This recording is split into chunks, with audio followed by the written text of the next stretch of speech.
I'm here with John Kane, who works at the University of Southampton in the LLS Centre for Languages, Linguistics and Area Studies. John has been working on feedback in higher education at the University of Southampton as part of the SPEED project. John, would you like to tell us a bit more about what you have done?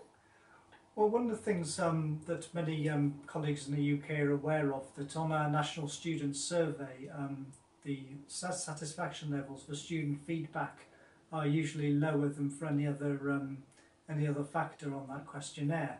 And this always brings about the question of, why feedback has such low satisfaction amongst students. And one of the things that we want to get to the bottom of in this project is helping both students and teaching staff better understand feedback.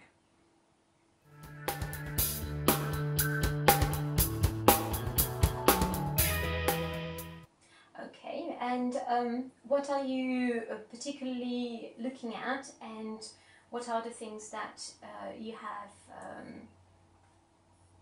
been working on? Well, there's lots of particular areas. One thing that academic staff often say to me is that the students don't understand feedback, or they don't realise that they're receiving feedback. And I think this is actually a very interesting question. We need to ask ourselves, are we giving good feedback?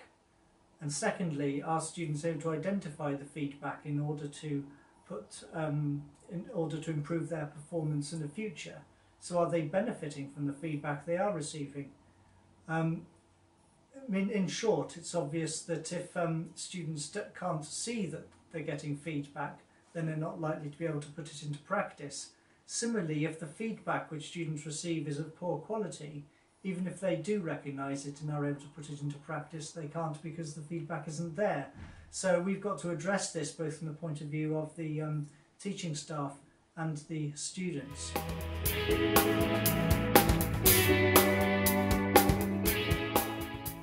Okay, so how do you intend to address this problem? Well, we're doing several things, one of which is we're building a website which will contain lots of resources to help students and staff think about feedback in a different way, and also the quality management side of things as well.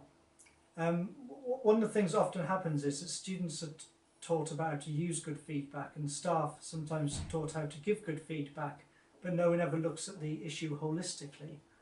The other side of it is thinking about how students give feedback to staff and feedback on their institution. They do this through the National Student Survey, through our module evaluations here at the University of Southampton, and various other means by which they have their voice, the National Union of Students, the student staff committees, and all these structures which are in place to hear the student voice. So this feedback has multiple dimensions, which isn't just about staff giving feedback on assessed student work.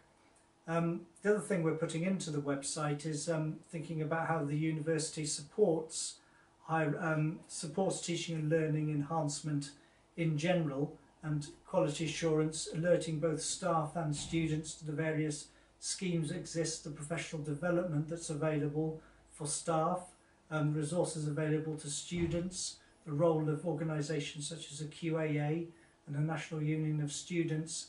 So all these things come together to support the teaching and learning experience at the University of Southampton.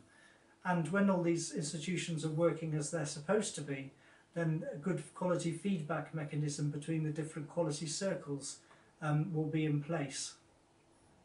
Thank you very much, John, and good luck with the project. Thank you very much.